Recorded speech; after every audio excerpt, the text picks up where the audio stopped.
So here we have the hill,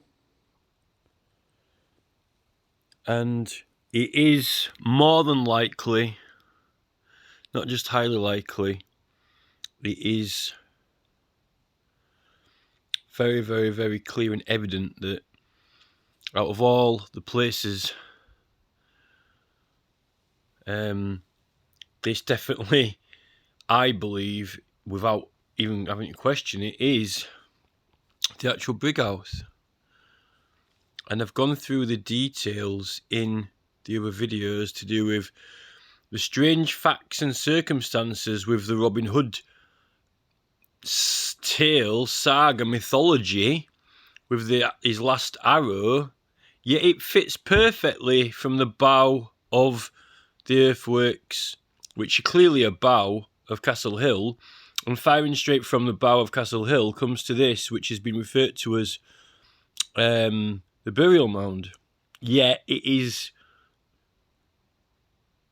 the exact dimensions of hill forts, if you know hill forts. The only difference is that there aren't any distinguishable shaped earthworks. It is only a mound. So it really, apparently Varley did some excavations there, but was he right? Now the problem is that we've got all these trees growing on it and around it, and unfortunately the trees will have all grown deep root systems. So if you took the trees out, it would damage a lot of the ability to clearly investigate the earthworks. Really could do with finding out how old the trees are. Obviously they'll have some rings around them, so it's called ringwood anyway, so you'll be able to age the trees. Were they put there by Beaumont or Ramsden or earlier, De Lacy or before that? So you can see in the top the houses they do look so tiny, and otherwise it wouldn't look very big, but because you can see how small the houses are on the top there, it is a substantial amount of area on there, and it is a little bit smaller than Old Oswestry Hill Fort. So you can imagine how much space Old Oswestry had on it when it was occupied. And the fact it's flat on top, it just, and it's the recent period. It's just that I can't believe that it did manage to make it to the early 60s, 70s intact, and it's only recent, after the advent of obviously at the turn of the 1900s,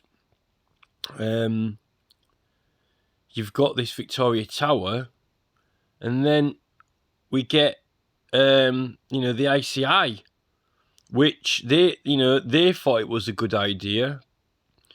Imperial Chemical Industries thought it was a good idea, King George, but to what sacrifice to build up an area that is all countryside with such heritage, and to pack it in with houses, which doesn't seem to make sense.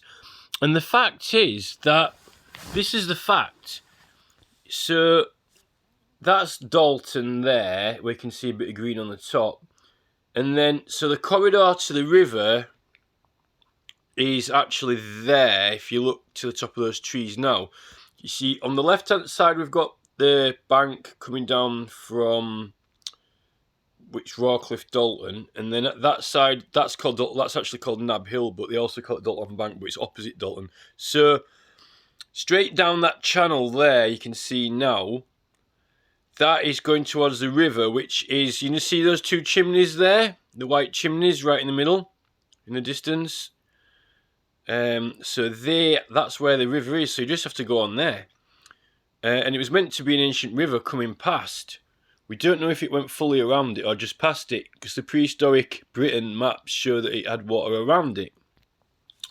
And the word Waterloo is only recent. If you look at the old speed maps and the other ancient maps, they don't have those names. Now, if you come up to Kirk Heaton now, you see, look, there is not that much, so much built-in houses. It's quite nice.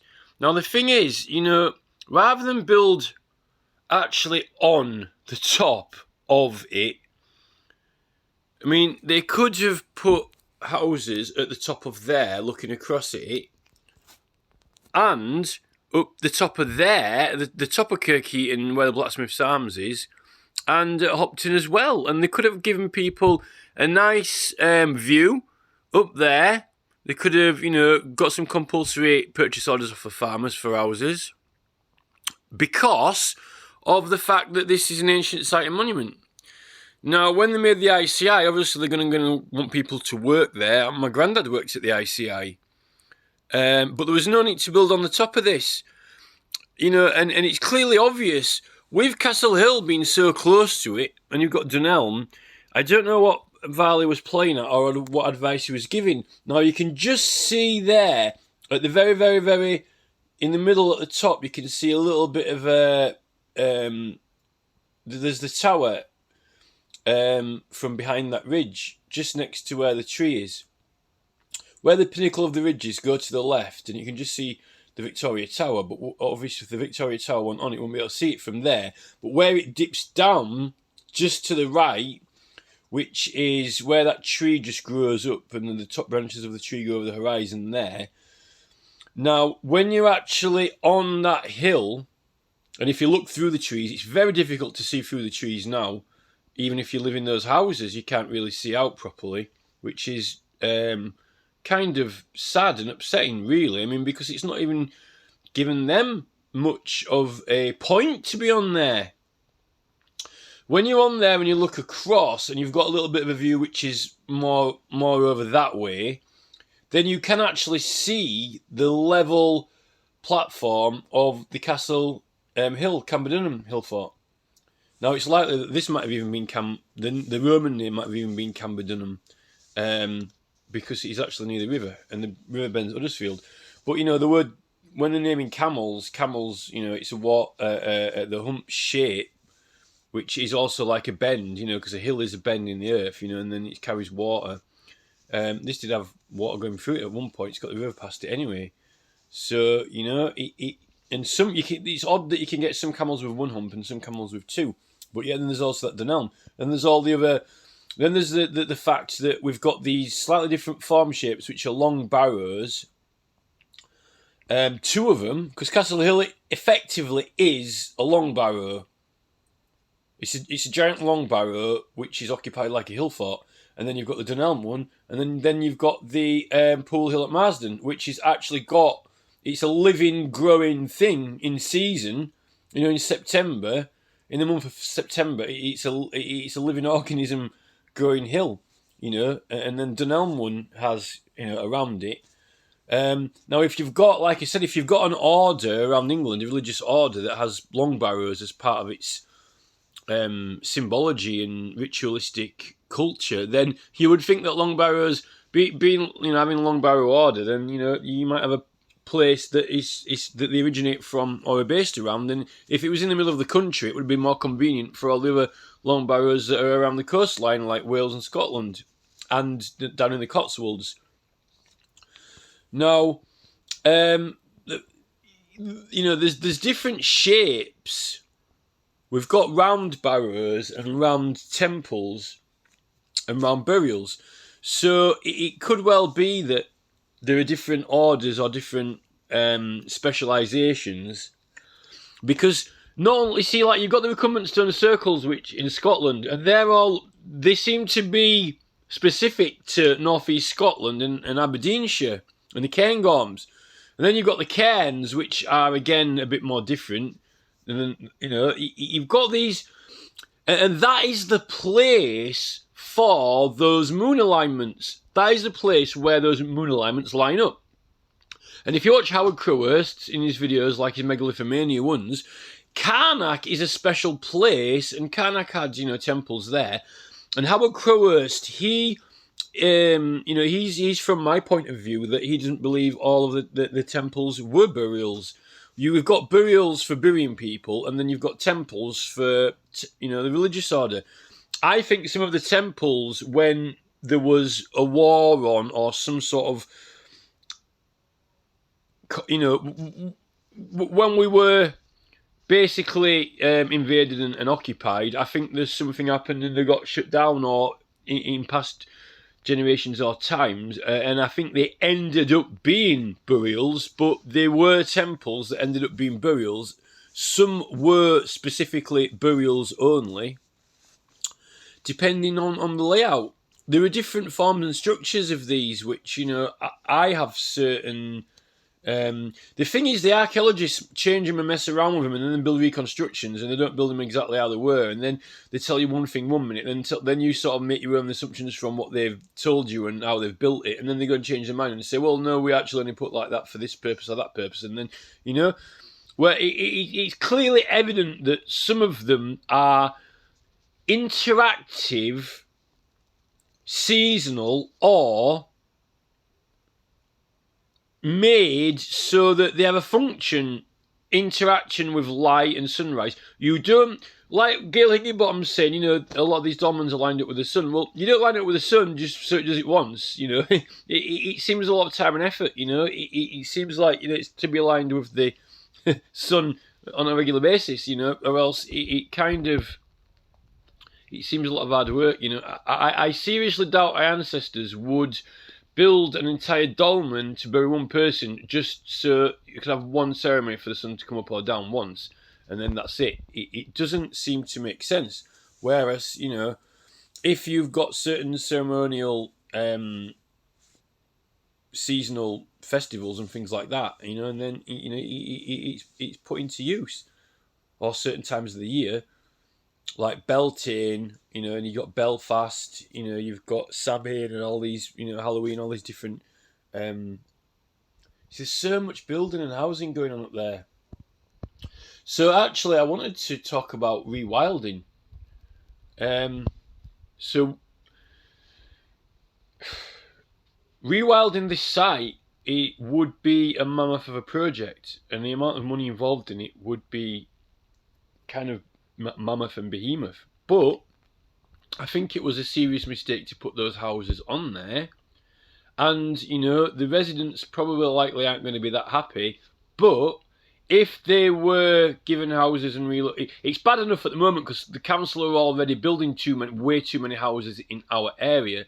They need to try and really have other areas to put people to build, because you can choose where to build and where to offer houses.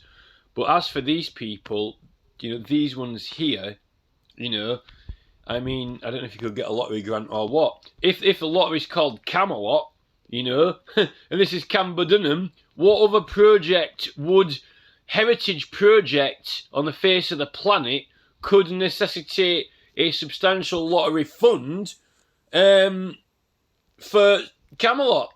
And talk about Watford, there's a Ford coming past it, what's that? So, I don't know how much it'd cost to buy an entire housing estate. There's not that many houses on there.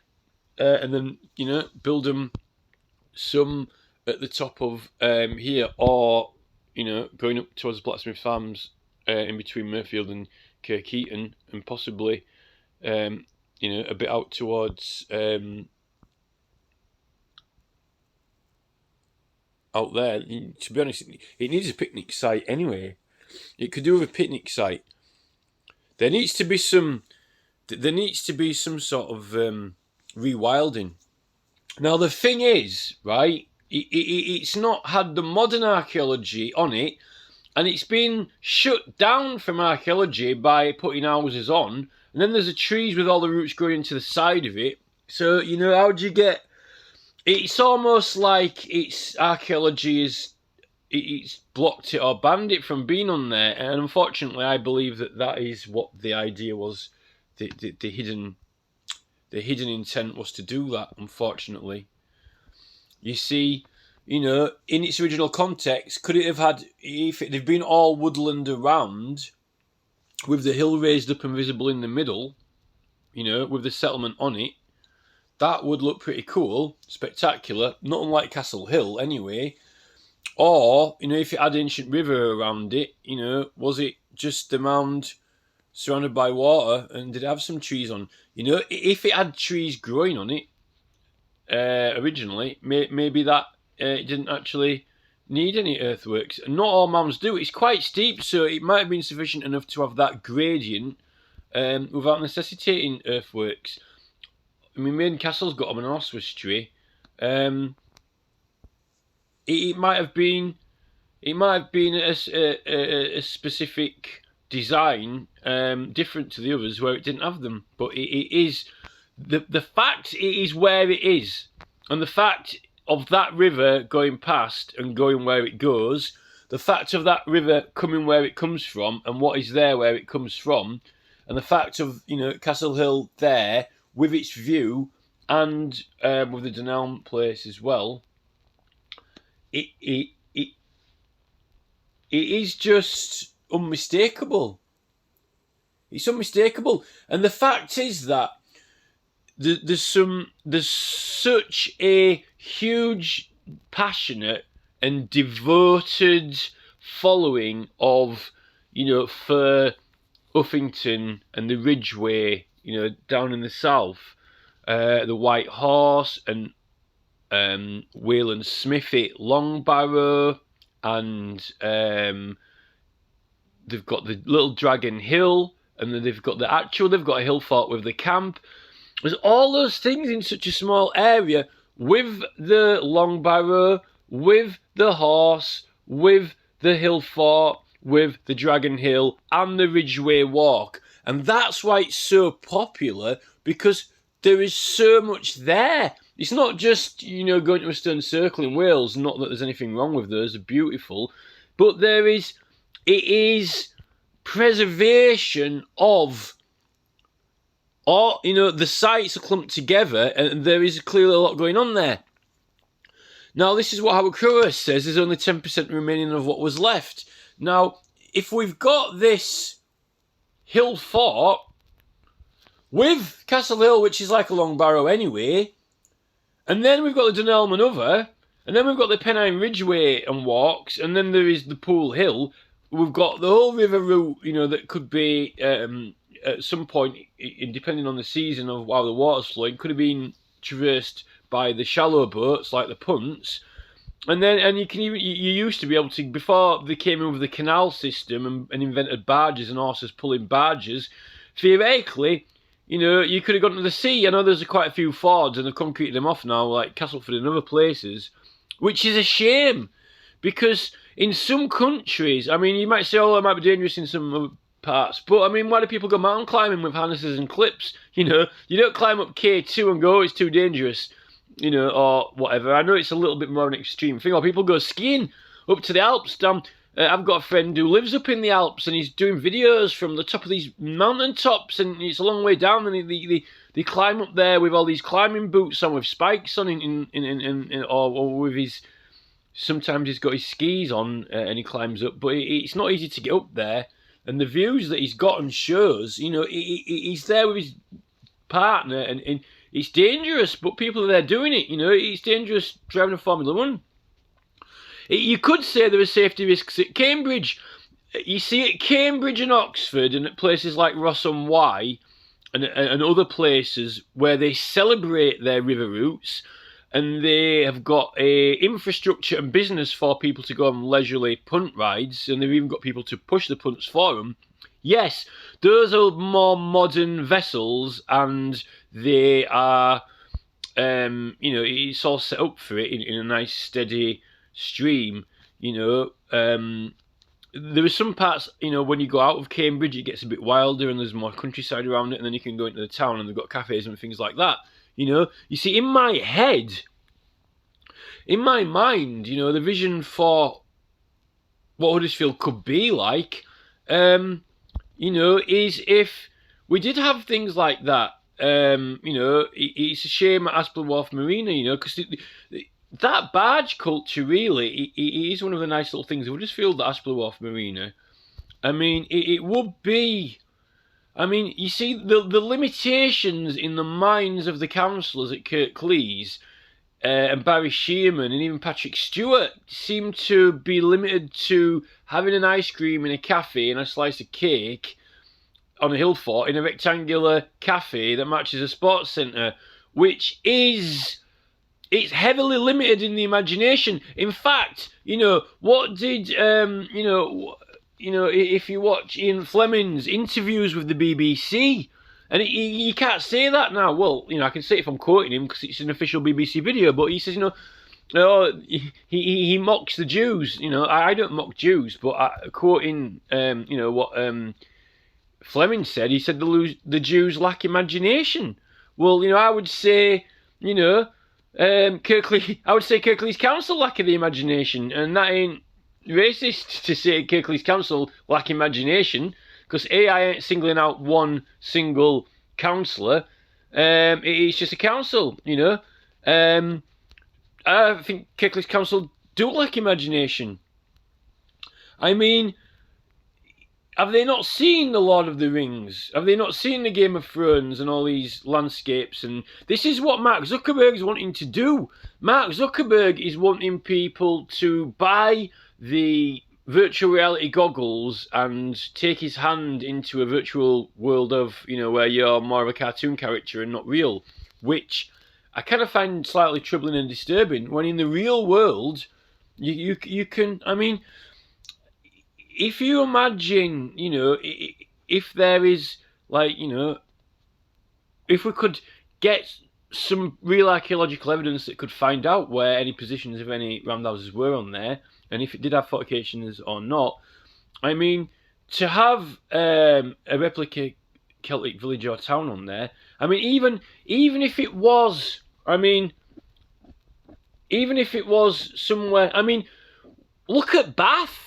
It's just the culture and attitude that has not been allowed to fruition here. If you go somewhere in Bath, right, and even though they've got the Roman baths, they've always had this very, very with it cultural attitude and consciousness. They have mind states conferences there. I was trying to find that word earlier, but I ended up with convention, but it's conferences. They have mind states conferences. They invite people from America and all around the world, speakers, like on psychedelics, like, Sasha and McKenna and people like that, even religious people, and to do talks, I just don't understand why it only seems to happen in Bristol, it only seems to happen in Wiltshire, it only seems to happen in Amesbury, yet we've got these thick Yorkshire dialect people who kind of, they go, get the thinking cap on, lad, get the uptick cap house, Dumsteeple, get the thinking cap on, West Yorkshire, they've got this, Pontefract cake style kind of, they've got the... it's almost like they've got something, but they haven't. It's not quite. They seem to have lost. They don't have the romance of down south, and when you go down south, you kind of got this atmosphere. It's in the land. It's in the trees. Even when the councillor goes down there, when the Green Party councillor went down there, and he's sat in the woods, and he's doing all these things. He's sat in the woods going, wow, look at these magical woods, and down in Oxfordshire or wherever, and he's doing this talk about rewilding and that lot. And I'm like, what are you doing down there? It's like we've got like some serious ancient Celtic sites that would have been highly significant. And it's not about being better or worse. The fact is, it's not. We're not even getting the recognition, And unfortunately, I think we get the Doctor Who, and then apparently the viewing figures drop down. When you get a Yorkshire Doctor Who, because not that many people are into Yorkshire accents in England. We don't get the best following of accents. So the other valley, what I filmed for the main video for this petition, which is just off this way to the left, that valley is still intact. And then the view of Castle Hill from when you actually go up on the tops, up there, to Upper Hopton, and you can see how beautiful Castle Hill is in its position. Unfortunately, it's got houses and development all around it now, which is a shame. I don't think it's gonna, but I mean, I think that the young people, I think that if you could just click your fingers, right? Let's talk like completely, let's say that, you have got, you're not lacking in the imagination, right? And let's say, all problems and obstacles aside, if you could, right?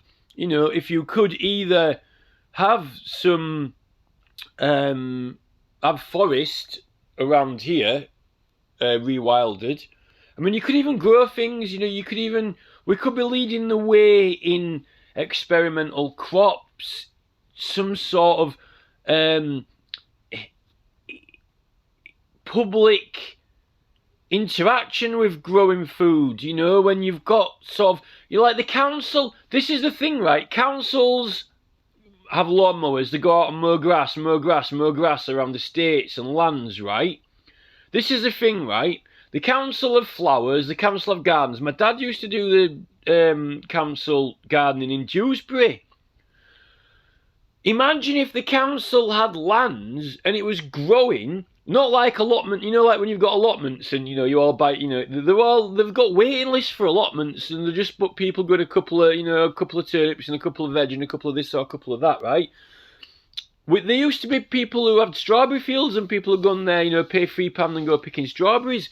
I mean, if you think of the Forest of Dean, they've got trips where people go for the weekend into a lodge and they go picking mushrooms in the Forest of Dean of all sorts of varieties and then they go cook them, right? Now imagine if we had rewilded forests round here, right? And imagine if we had a Celtic village on the top, not with any rectangular modern buildings, we're going like back in time when we go on there, right? And if at night time there is like these, whether it's solar powered or whether you actually have fire, but I don't want to start calling a fire hazard, so I'm going to say solar powered, something modern tech, because I would actually say have a normal fire, but the police and fire brigade probably would want to put a dampener on that idea, but it could be done safely. But I think that if you've got, go for all walks around here through the forest with like, these glowing light balls and kind of like actual magical forest. I'm not saying have gnomes and pixies in there. That's going a bit too far. But just with the walks that are lit at night, and, you could, it's not difficult to inoculate wood and logs with different forms of mushrooms, and you can get the spores for giant puffball mushrooms. You can put them in the fields, like this field now that I was studying when I filmed this. You could inoculate logs in that forest with all these different boletus and all these really not as common mushrooms that are very, very tasty and meaty and good to eat. You could be growing nettles and things like that, which are absolutely packed with nutrients and calcium, actually even encourage male hormones and actually reduce the conversion to DHT, so it's more freely available testosterone. I think that's why the government didn't really want people to have canned nettles, because I don't think they wanted to increase his testosterone. It actually increases the testosterone that doesn't make hair fall out as well. The type of testosterone that's freely available and actually makes you better at sport, not the one that converts over to DHT and makes your hair fall out. So, nettles are actually good. And just, if you've got some fields and land that is not even, it doesn't have to be tidy, but you could have spinach growing in there and people could not fight for it, but be encouraged to go there, even if they had a guy, like when you go up to the park, right? When you go up to the park, right, they've got tennis, right? They've got a little hut. My mate used to work in the hut, right? You go into the hut, right? Oh, give him a couple of quid, right? Here's your tennis rackets. right, go into a tennis court and play tennis. Right, so you've got some land there with some spinach growing and nettles and, stuff like that, or broccoli or whatever, and you could even get the local farmers into it, around here instead of slaughtering cows or whatever. And, you got a guy in a hut. It doesn't have to be, that old-fashioned or rustic. It can be, you can have a heater in it, whatever, and you pay him and you go pick some spinach or nettles rather than having to go to Morrison's because you're getting fit.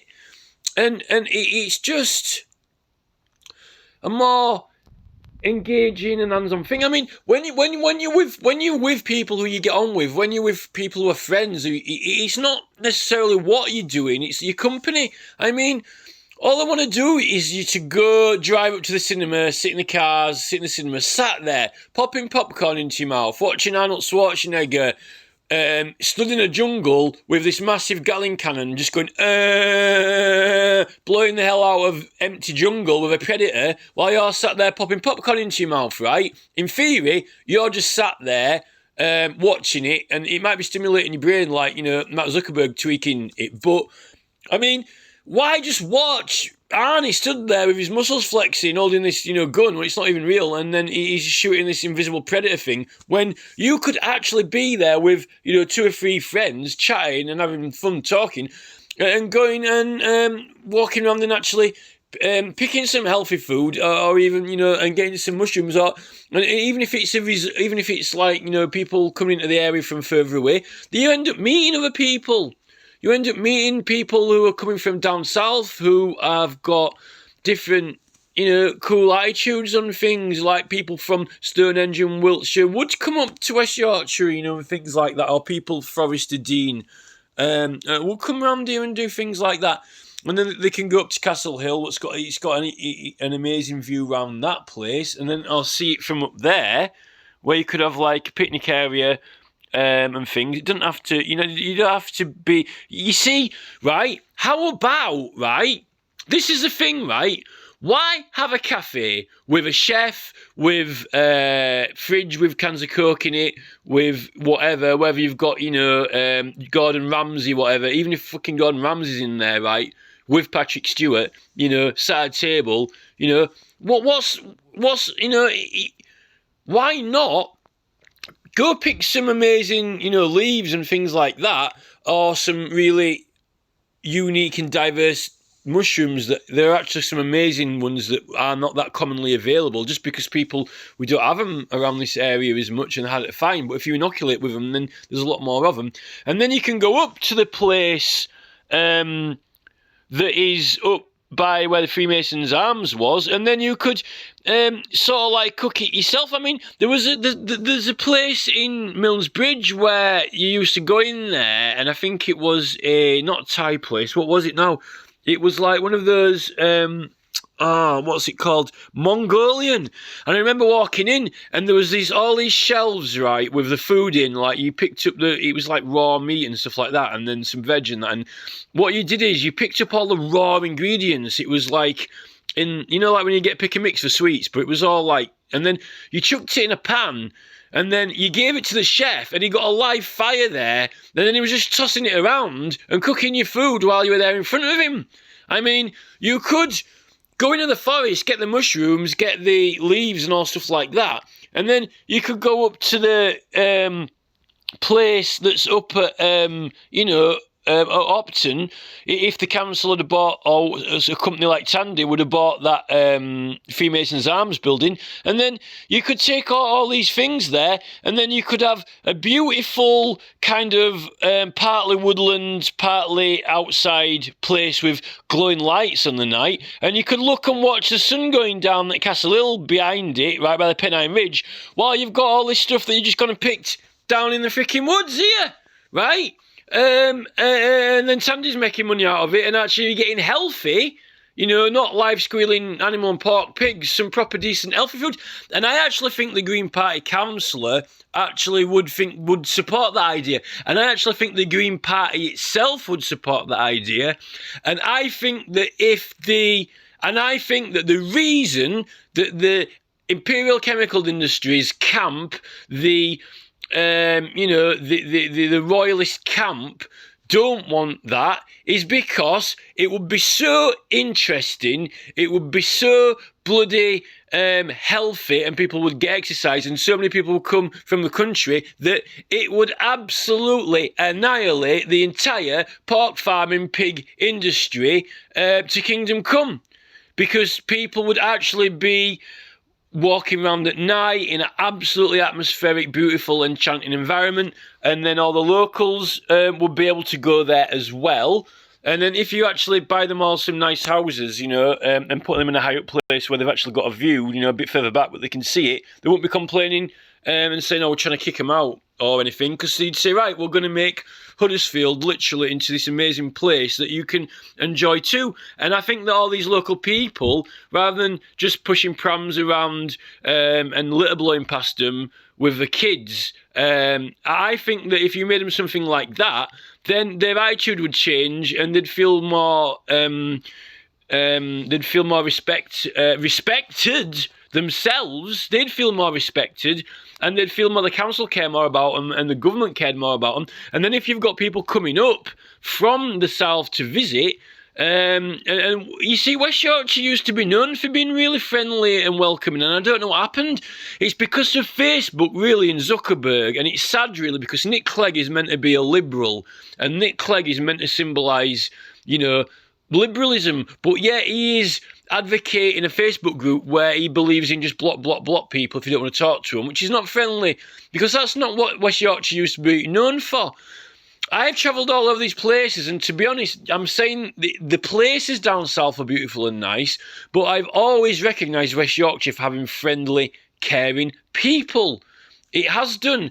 And I think Facebook, to be honest, has kind of been a bit detrimental to it, and a lot of the new wave internet movement, it seems to be less tolerant, you know, and I think that West Yorkshire has actually got a lot to offer in being friendly, you know. And then you see, and then that gets you more interested in the Scottish sites, and Scotland are wanting to try and, you know, encourage more tourism or whatever, you know. And also, I think all of the heritage sites would benefit from it, but the problem is that so far, I don't think the government has really wanted to put much into that heritage, because they prefer their own heritage, and they prefer, if it's Stonehenge, it's always an exhibition and moving things around. Oh, we'll move everything, can we borrow this, can we borrow that, bang it all in Stonehenge, you know, an exhibition. It's not in its rightful place in context. I think it's quite sad moving things from the place you found it, the place that it was at, or installed at. I think there's something kind of, oh, we'll borrow it. You know, it's almost like, you know, borrowing somebody's arm. It's like, you know, you wouldn't pull someone's arm off and borrow their arm and then take it back again, would you? It's a bit weird, you know. It's a bit of a strange thing to do, you know. And you know, I think it's a good thing to go to these places and see the context of the landscape that it's actually in. You know, because until you come here and you see the layout of it, oh, that's there, and then the river comes past there, and unfortunately, it's kind of all been shrapnelled in at the moment, and you can't really understand what you're actually looking at, you know, until you know the route of the river and where its source is and what comes from up there and where it goes past and where it goes to. I don't think you can appreciate it, you know. And I think that it's because of that period when, you know, it's sort of been a progression, but really it started with that tower, really. And you could say that the invention of the railway system contributed towards it, and travel, and then photography, and people get to see. Once people got to see the photographs of places, or people who in the know, the academics, and then people got to travel a bit more, then they got the capacity to intervention. And unfortunately, there were certain camps that had certain priorities of their own prerogatives and things like that. And ours had become secondary to the imperial prerogative, because it ended up being imperial chemical industries. And we've suffered. It's not that long ago when it were fields here and people were playing up on there. It's only maybe like I said, 2 generations, two, a granddad and a great granddad, 2 people since when it's ended up being like this. You can't say, oh, my granddad's, it's all built up in mills, because that's not true. Because, 50 years ago, they had the Great Yorkshire Show at the end of there or whatever, and it was fields. It's been a relatively new mistake, which I think needs to be rectified. There are plenty of places you can have factories which shouldn't infringe on ancient sites and heritage, really. And then there's the whole thing where they've been taking a lot of production and industry abroad anyway. So it's a bit sad and unfortunate that there's a bit of lack of the imagination, and it may be too late, to fulfill a complete vision, like something from, Lothlorien or something like that, because it's that hillside there, for example, is absolutely blitzed. We're in due process of blitzing it now. But I think that with the right institutions and the right heritage organisations on the right side, with the right vision, I mean, there are some very big movements now on the internet, like there are the psychedelic movements and things like that. And these sites have got that heritage. This is what these sites are about. And, it's unfortunately, it got obliterated at some point. But that's what it is, These sites are intimately connected with the origins of religion, yet the only places that get venerated for religion now are York Cathedral and Canterbury Cathedral. So, and then it's also about educating other people. Now, as for the whole racism thing, I mean, I've always been attracted to people, who've got a different eye colour than me. I've never had any racism, because whatever I thought when I was little, I didn't have any prejudices. I've come to have them as I've got older, because I've come to realise that, other people seem to have, that's what the issue was. I was being treated different when I'd been going out of my way to be nice to people. It's the strategies behind it. People don't like it, right, when the government decides to say, right, we're going to bring a lot of people in, and that's what we're going to do, and you'll have to like it or lump it. And then if you don't like it, then we're the ones who get the finger pointed at us, right? That actually is, it's almost like arranged marriages. But yet this government and civilization, like I've said in other videos, they're promoting choose your pet. We've created different creatures and bred them, dogs, to be different colours. And, we want you to have favourites. Yet, when you talk about people, and there are different types of people, God forbid you to say, well, I'm choosing these people because I like, like George, Galloway saying, he likes Indonesian women or whatever he likes, It's not about that. And at the end of the day, right, who do people gravitate towards and hang around with? It's people that they get on with. Now, if you get on with somebody, you get on with them. If you don't, you don't. If some people have an intellectual rapport with their own kind, and that's nothing to be racist about. If you find that you are able to communicate and have an intellectual, deep conversation with people who are more like you, or usually you like people who aren't like you, but you wish that they could understand you, and you try to get them to understand, and sometimes you can, and sometimes you can't. Not everyone's fixed, rigid, but, you shouldn't be called racist if, you prefer to be around certain people, and when it's being imposed that you must have to accept other people being moved in, if you don't get along with them, because then that's forced. It's as bad as forced marriages. And to be honest, the Asian women have been complaining as much about forced marriages as about anything else. Yet, in a social community context, there's no different. It's a forced community that they're bringing in.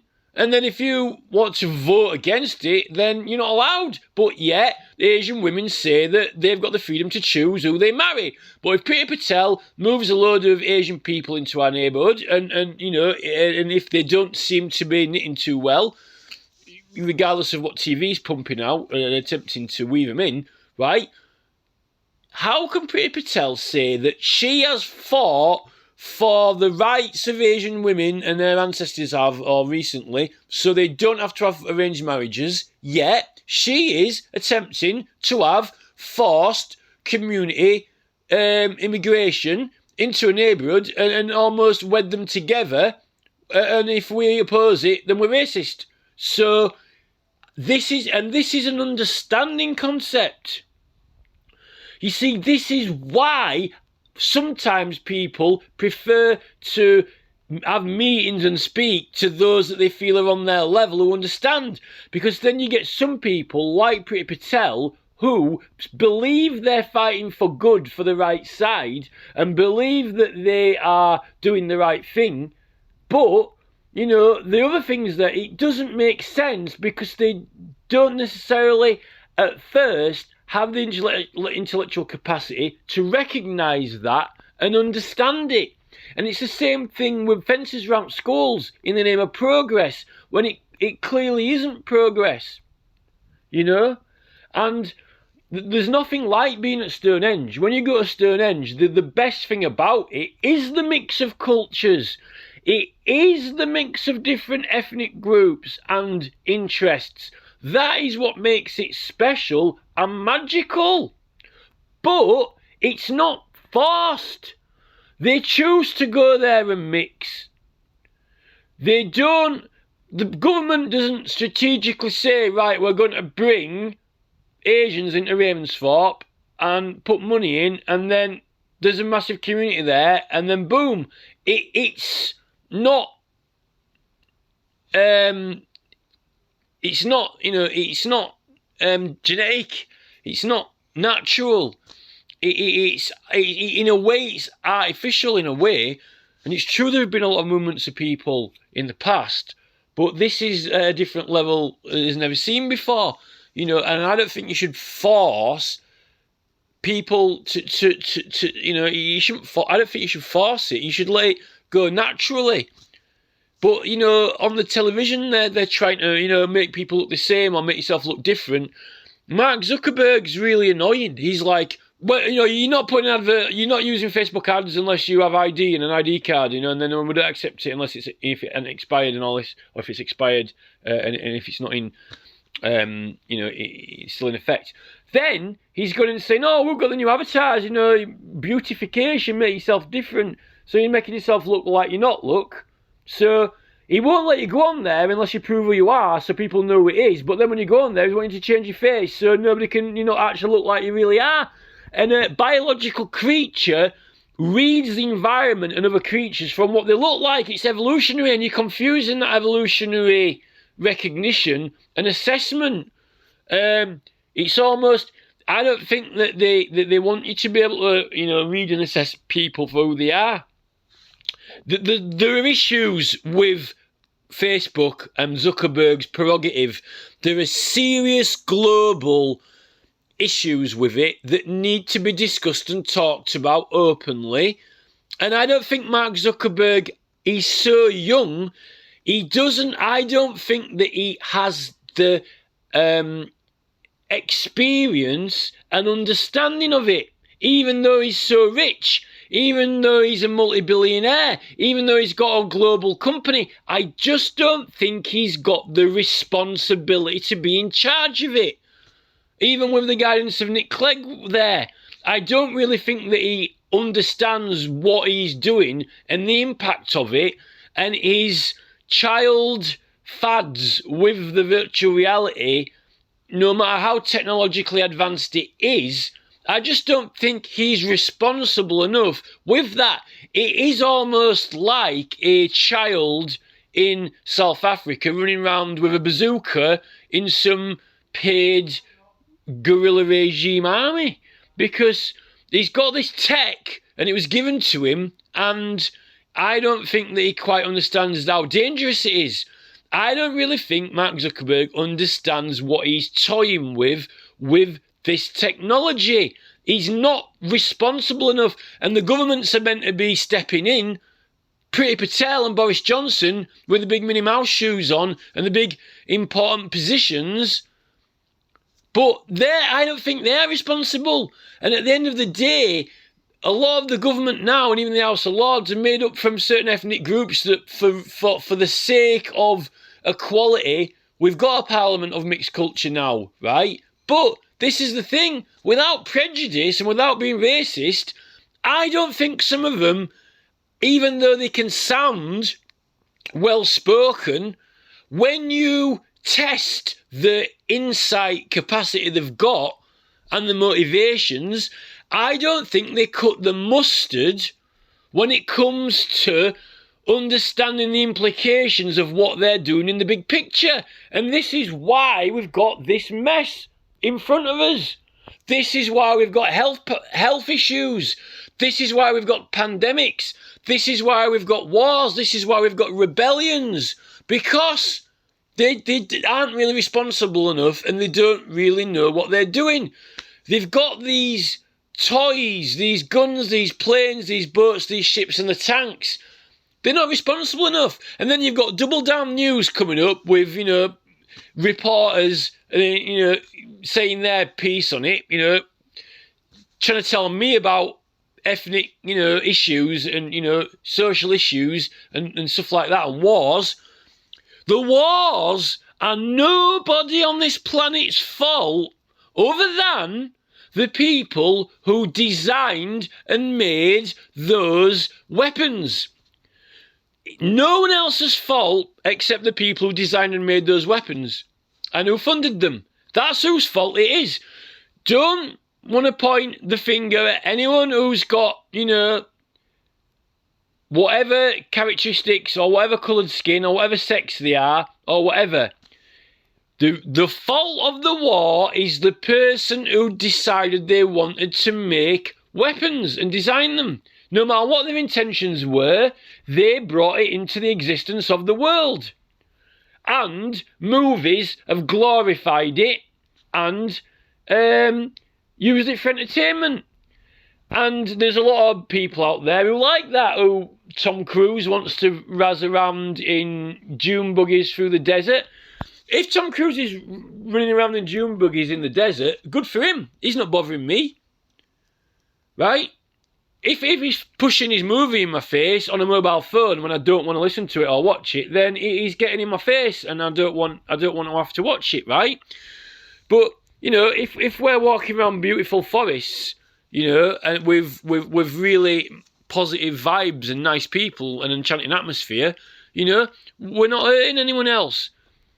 And I'm not even necessarily forcing it on anyone. But I can guarantee you now, if I click my fingers and all these people in these houses suddenly had amazing houses at the higher place with a nicer view, with better gardens, and this place was a magical forest with lots of interesting things to do and bringing people into the area, not to take over it, but to come and, pay respect and enjoy it as well, then, I think that people would enjoy it and like it. And it's not to say that it's for people to come and enjoy from other places or for local people, but I think that this valley in this area, it's got the potential for being a lot more in context with the fact that it is something that was, unfortunately, it fell to weapons. It fell. The Mediterraneans had a war strategy and certain weapons and shields, and they had the capacity to mass production of them, and they ended up using that in the same way now that weapons and planes and tanks are being used now in other countries in the world.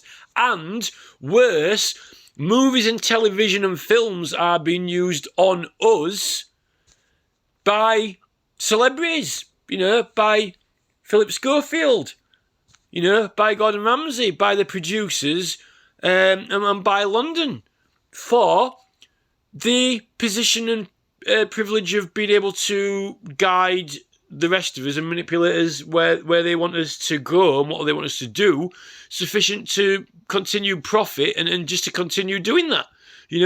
They want to fill the studio with more clapping audience and more contestants to win the prize and answer their questions that they formulated and be adored and worshipped. And, if that's what they're doing, then, roll on next week and next month. That is their outfit and that is what they have got on the agenda, which is getting the punters into the studio, get them clapping, get them cheering, be venerated, be worshipped, be adored, make them feel a bit clever by answering the questions, and some couple of fake clapping effects, while everyone's sat at home on the TV munching pizza because they haven't got any spare money left over. I don't think it's much of an existence. And I actually think that people like the Sleaford Mods and people who are they clearly do aspire to have a better world around them, like what Russell Brand does. Russell Brand is the salesman at the moment for something that could be better than what has been built now or what is being currently built. We can have better future and organisations and systems. What are those systems? Well, I'm putting some proposals on the table for it. Why not start fresh out in the middle of nowhere, in some fields? Well, what's there? What is there? What is it? It is something, and I think that it just seems ridiculous having places called a museum when you're supposed to go in there and you walk around it and look at things that are in history. You might as well just say, well, we might not as well have museums anymore. Let's scrap them. Let's just, museums are a waste of time and money, so not have any. It's a lot more interesting to go up to, it would be a lot more interesting to go through, a atmospheric enchanted woodland and to an actual, a active, prehistoric or ancient Iron Age village or something that was, actually had artisans up there. There are people in this country who are into, forging metals or, weaving ancient crafts and things like that. There are people who like doing those things, and they're currently not getting that many visitors at some of the sites out in Wales. It might be a little bit remote or whatever, things like that. That Iceni village that they had in Suffolk, didn't do too well because I don't think it was in the right place. They didn't promote it properly. I mean, Camelot does well with the Camelot pitch, and it's just a lottery, It needs the right, it needs the right environment and setting. You just want to rock up there, like you do rock up to a dry ski slope, and there's just a car park, and then there's a bit of a pub there, and then you go on the ski slope, ski for a bit, then you go home. There are places in the south of England that have certain setups and environments, and there's a certain care to attention and detail, which is not the Kirklees Council style of all these kind of like square sports centre buildings that it might not even need a lot of money. Sometimes when you go walk around Glastonbury, people go to Glastonbury from all over the country and they walk around those glades and they've got all the different crafts that people have made. I mean, if you go to Stroud, they've got like a made in Stroud shop and things like that. I think that, and I'm not talking about, I mean, you got like, when you go to Sherwood Forest, I think, is sort of right, in the right sort of thing. Because you go there, all right, it's got a car parking place, but you have to have some sort of place to rock up at. And you go walk around the Sherwood Forest, right? And then you get into the forest and, they've got the walks around there.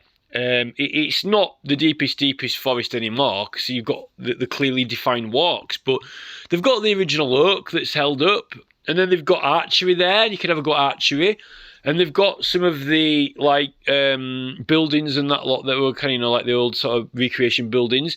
It's quite good. People, it gets people going there. It is, people go there, particularly at certain seasons, and that is along the lines, I think, of the vision, and the fact that Robin Hood's grave is meant to be there anyway, and the shooting an arrow story fits the sites here perfectly to the exact description, and it can't be anything else. Is, you know, and there are some other sites that have got some good ideas and things. You know, I actually think that it's just a matter of organisation and having the visions. I mean, they've got the Millennium Dome that's supposed to have, you know, all the latest conventions and meetings and exhibitions like the NEC. I mean, but why only have things like that in Bath, you know, or in Bristol? You know, we don't seem to attract that crowd here because they've never wanted to. You know, if this was such a place, and then you've got all these, you know, if we've got all the woodlands that were inoculated, you know, with amazing, you know, all these different natural food sources, and then you've got places that are growing food, and it's in a sort of way where you could go take it somewhere and make it in a bit more of a mixed kind of hands-on experience with an amazing, beautiful view. And then if you've got speakers coming here, having talks and different things like that, you know, I mean, it's, you know, the thing about, what gets me about the whole Starship Enterprise and Patrick Stewart thing is this, right? They've got the spaceship, you know, they've got the Enterprise, and then, you know, you got Kirk sat there, or Patrick Stewart sat there in the chair, and he goes, you know, impulse power, you know, and he's giving all these orders out with a big screen. You know, in that takes place in that command center or whatever it is. You know, in the cabin or whatever they're in, right? But yet, the best thing about those shows was not just being in the spaceship watching the screen. You know, like sat with Zuckerberg's virtual reality goggles on. It was when they go to the different world, like, you know, when they'd actually get beamed down and they go to the planet, you know, and there's like, wow, you know, they're with these different environments or different peoples and like that, you know. It was, they were going to these other worlds that were either more primitive or different or whatever, you know, and that's what it would be like coming here. Like, it would be actually like going back in time. And then you've got the town centre. We can't really get those buildings back in the town centre now because they blitzed all the ancient old buildings. They pulled them out like teeth. So they wanted to completely pull everything out of Huddersfield that would connect with history, and they've gone future tech. So I think if the town centre is going to be going with this, you know, redevelopment, futuristic vibe thing, I think that out of town here, we could really go with the natural green movement, which is different, and we could really kind of have something, you know, that would you know, get people in and actually be interesting. I think, you know, it's not uncool to be interested in psychedelics and things like that. In fact, if you go onto the internet in those groups, they're the most, you've never seen a more diverse and ethnically mixed bunch of people who are more interesting to talk to ever. You know, the chavs might not like it, but, you know, I actually, when you go down south, you'll find that the local chavs are a bit kind of sort of a bit more open-minded and beaming sort of kind of attitude anyway. Boris Johnson people don't like that because it symbolises understanding, freedom, and caring and sharing and easy going, which West Yorkshire is always renowned for sharing things, you know. And I actually think that, you know, I think that the suits, you know, the Enterprise, the suits are scared of it because the shock horror of having something which might be free or cheap or self-sustaining, and not somebody making an absolutely killing out of it, and a model that might present itself which had a little bit of tech put to good use, but at least was a very, very good quality step into the past, into prehistory, like almost going back in a time machine, but also being interesting and presentable. I think that they're scared of the fact that it might be successful, and it might. They don't want people to live. If we had a magic pill to make everyone loving and caring and sharing, like I've said before, it would be a disaster for Rees-Mogg and Boris Johnson. An absolute disaster, because people wouldn't be buying their stuff, or they'd just be sharing and doing favours for each other, and that's unfortunately not the way they're going. And they wouldn't need fences around the schools and to make or buy fences, and certain industry is not required anymore. Certain industry is required, and technology, and then a lot of it is in excess and not necessary. You know what I mean? But I really think that, to be honest, this area deserves something really nice and beautiful, and magical. And I don't think there's anything wrong. I wouldn't even try and force it on people. But at the end of the day, all I'm doing is actually trying to get a referendum so everyone can vote on it.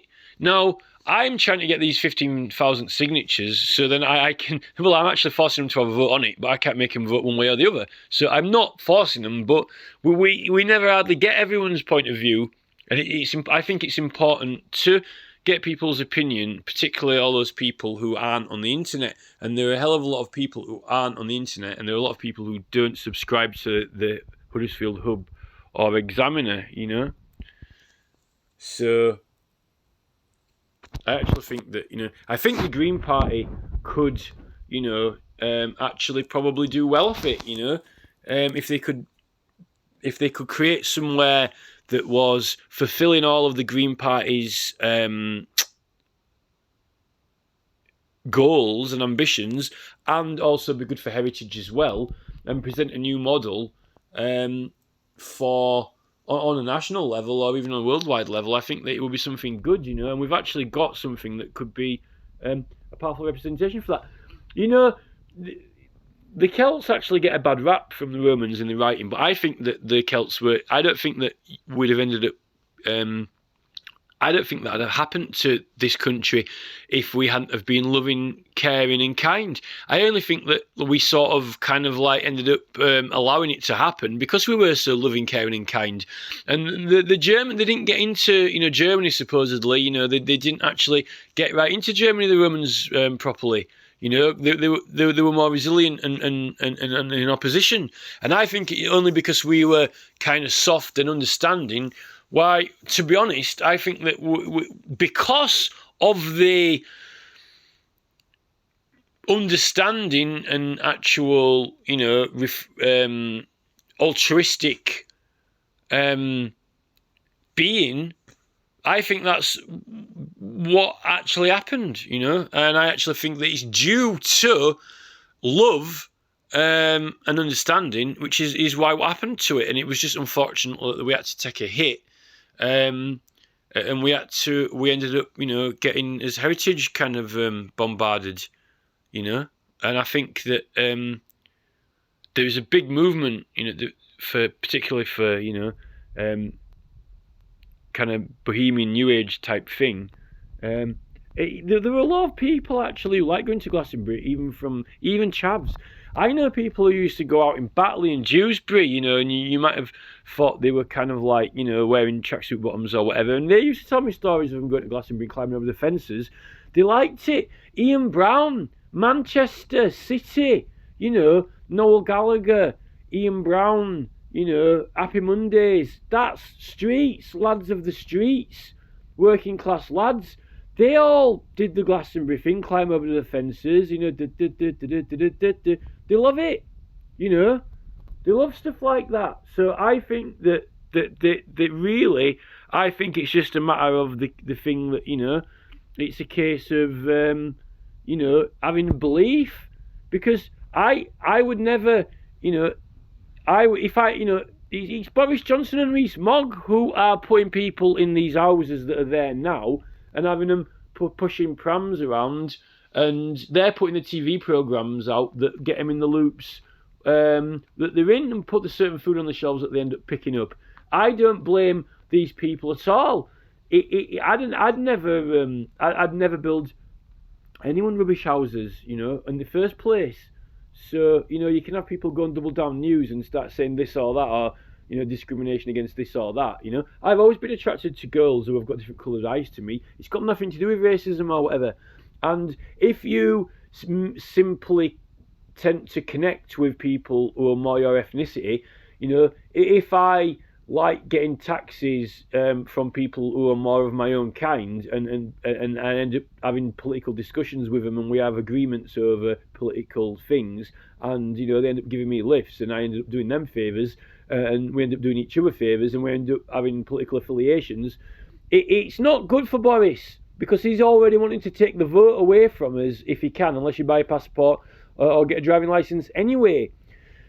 So, I mean, I'm not being racist now. In my evaluation, out of all the people, there are some people who are very, very friendly with taxi drivers, no matter where they're from, whether they're Chinese or, you know, whatever they are, Asian. That's good for them, right? If they get on with them, that's brilliant. And if they end up doing them favours and stuff like that, that's great, right? But there are a lot of people who aren't as open or talkative with people who they don't feel as comfortable around. And there is a certain... You could say the Labour Party, in a way, the Labour Party always went into the working men's club in the Labour parties, right? And they affiliated with other working class people who they were comfortable with, who had their same views. Jeremy Corbyn and Barry Shearman, and now Labour are foot to the floor with mixing different people together. Now, if Jeremy Corbyn and Barry Shearman would have the vision to realise that, in that Parliament building, right, when they are pointing their finger across the table at Boris Johnson with rather red, flared sweat over the table, screaming, you know, the right honourable gentleman does not understand the Labour Party's prerogatives, you know, and this and that, having a, you know, very stringent argument, a very strong and emotional argument at the opposition, right? Whether it's honourable or not, you know, whether they go and have a cup of tea with each other after or not, right? At the end of the day, right, how about I put this to Barry Shearman and, you know, Jeremy Corbyn, right? If they think, right, that everyone should be just hopping in a taxi with anyone, no matter, you know, what ethnic minority they are, right, and hugging and kissing each other, right, till kingdom come, right, and, you know, we can have political discussions or whatever. Why isn't Boris Johnson and Jeremy Corbyn why isn't Jeremy Corbyn walking down the road, you know, and going into the Conservative Club and having a nice cup of tea with him, and then Boris Johnson giving him a lift home and him patting him on the head, you know? And why isn't, you know, Boris Johnson going around and asking Jeremy Corbyn if he wants a cup of tea? And, you know, John Bercow just been permanently banned from Parliament. So, you know, I don't see Boris Johnson and Theresa May now, you know, well, they might be having cups of tea, you know, they might be having political discussions out of Parliament, but he's just been banned there from life, you know. So it's all right for the Labour Party to say, oh, you know, we don't want any discrimination at all or anything. The Conservatives and Labour are not even, you know, they're the same ethnicity, Jeremy Corbyn and Boris Johnson, yet they're strict opposition. So, really, You know, because they've got different views, different political views. Now, there are different reasons why you've got different political views. A, because you might not understand the other person's view. B, you've got a different upbringing or ethnicity. Those are what create different political views. Really, I know there are still a lot of actual white taxi drivers in London because, you know, it tends to be that, and you've got working class and you've got, you know, business class and different classes in London. But particularly in West Yorkshire, you know, I know for a fact that if it was like in Ireland, where people give each other lifts more, and then because someone's doing you a favour, you know, you say, oh, you know, do you want a drink, or I'll get you this or that, you know, or, you know, you end up building a rapport, you know, and you end up doing things for each other, and you end up talking about things like politics, and this is when you end up forming strong bonds in no other way to how Labour used to, and how even Labour built up through the mining parties and through the organisations and these trade unions and things, right? Now, why are there even two parties, right? So I like to see the Tories and Labour. Well, they're actually now they're saying that the Tories and Labour really are the same party, and they don't even disagree on that much after all. It's all pretend.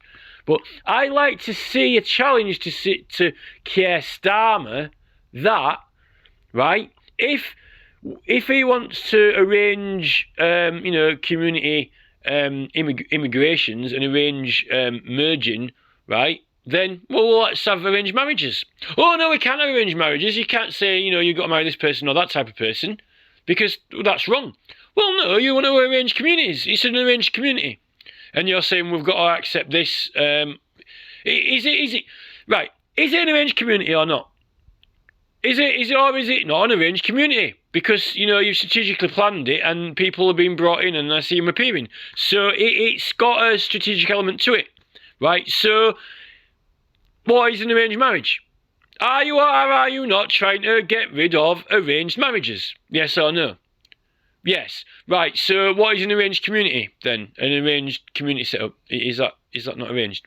Right. So how's about, right, if we're not to grumble or discriminate between different ethnic groups, right, which I'm happy about, because that's why I go to Stonehenge, believe it or not, to mix with different people of all wacky, crazy, different ethnic groups and styles and backgrounds, which is amazing when the police are jumping on everyone. When the police are dossing it off with, like, the entire Wiltshire police force sat there doing nothing, right, and getting paid for it on our money, right? I'd like to see now Conservatives and Labour mixing together in the same pubs and clubs. Why don't we move some working class, you know, Waynes and Sharons into David Cameron's house, next door neighbour, and have him around for tea? I'm sure we'd do that. You know, let's have Boris Johnson. You know, why don't we? You know, let's have some. You know, let's have some Tory and Conservative mingling. You know, let's mix it up a bit. You know, you're not supposed to discriminate against people for their views or opinions. Well, what is opposition? What is the Labour Party? They've got different views and opinions. Well, blow me down. What? Wow. Unbelievable. To the fact that they've gone out and actually registered and created a different party with private membership. Well, I might want a private village with private membership. Oh, just a minute. No, I'm going to get a dog. Oh, what dog shall I get? What is my preference? Well, we've bred a different selection of dogs for you. Here's some dogs that have got very long bodies here. Unfortunately, they seem to acquire back problems. Seems to be a genetic, result from my breeding programme. You know, oh, well, get me a corgi and call me the Queen. You know, that's something. You know, well, actually, who would, you know, oh, we're going to have some ministers. What kind of minister would you like? What kind of minister would you like in this area? Would you like an Asian minister? Or would you like a Chinese minister? Or maybe you might want Lord Azure of Kingdom Come. You know, who do you think will be performing better for this community? Or do you think that he should be having an arranged marriage with Theresa May? You know, this is it. But I'm retarded. I'm a retard. I'm stupid. I don't know what I'm talking about. Because Priti Patel does not believe in arranged marriages, that they should be banned. But she likes arranged communities, in fact, making an effort to it. So, you know, I like to see a bit of this, you know, conservative and Tory discrimination dissolved away, other than the fact that apparently it doesn't exist because they're both the same party and they've all been rowing the same way down the river. Because, you know, the only way is more forks and spoons and more technology and, you know, Mark Zuckerberg goggles. You know, they're rowing the same way down the river, but in opposition. Well, yeah, one's, you know, you do, you know, in a rowing boat, you know, I'm facing one way and you're facing the other way, but we're both going in the same direction. You know, it's, no matter what words they use, no matter how articulate they are, no matter how creative they are, no matter what the full extent of their vocabulary is, whether it's, you know, John Bercow's, you know, exuberant, you know, majestic, you know, vocabulary expressions, you know, it always seems to me that there are more problems, you know.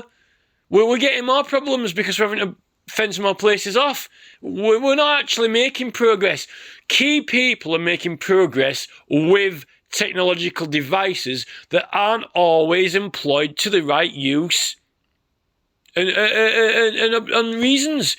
It's no different from having rocket launchers in villages with little kids, because someone made a device.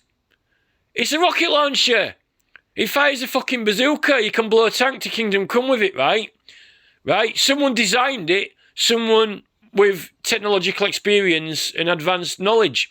Not unlike Mark Zuckerberg's computer programming team, right? But, right? What are they doing with it?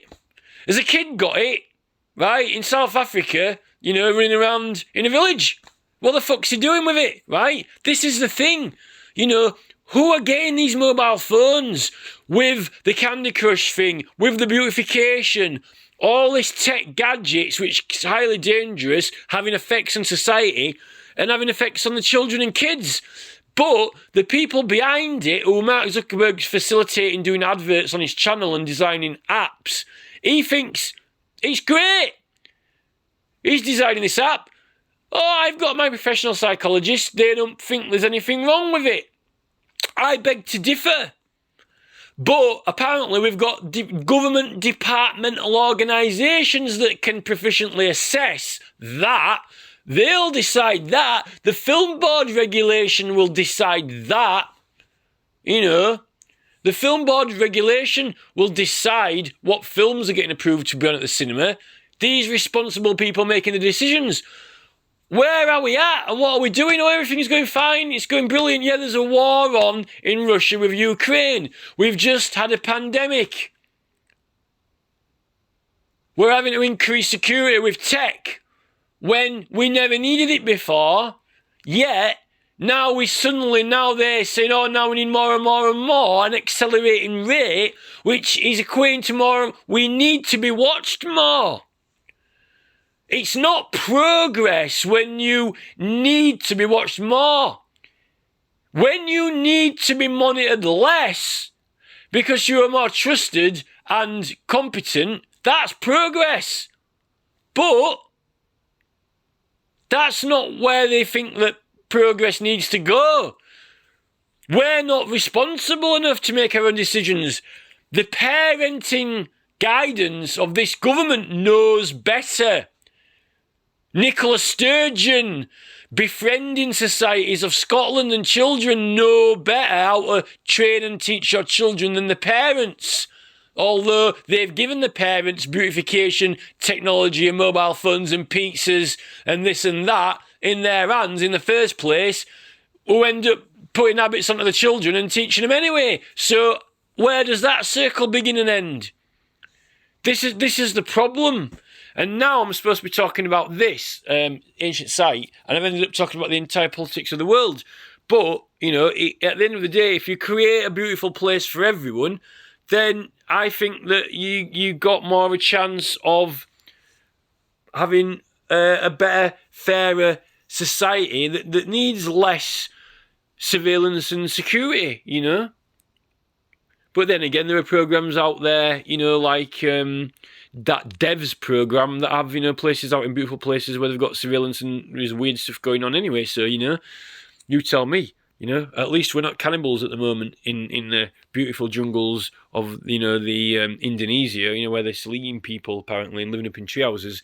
I'm not suggesting going to tree houses, but the thing is, it's got to be, at the moment, what they're building is, it's not beautiful. And I don't think that there are places that have got better visions and building better things than what is being built here. And I think that incorporating some beauty... Kids in cars like to go park up in the countryside, right? Chavs in cars like to go park up at Castle Hill, right? And smoke weed. Now there's talking about legalising cannabis when they've just ended up putting a barrier in and blocking them going up from Castle Hill. I don't think the chav kids who have got cars, right, would think it was a rubbish idea to do a vision of having a beautiful place with enchanting woods and beautiful walks and healthy food and stuff like that, to be honest. But when the football team manager and the sponsors and all the companies in talk radio and Capital FM are pumping out of the speakers you know, propaganda stuff to get them to chase the money and chase the prizes and go on holiday to, you know, Bora Bora or whatever, then they're not going to be on our side, are they? They're going to tend to want to just get some cash, get out of here and go to Bora Bora, you know. That's the problem. Mainly because what they've been built, what's been given to them, could be better, you know. But you can make it better by just not ruining everything. That's the problem.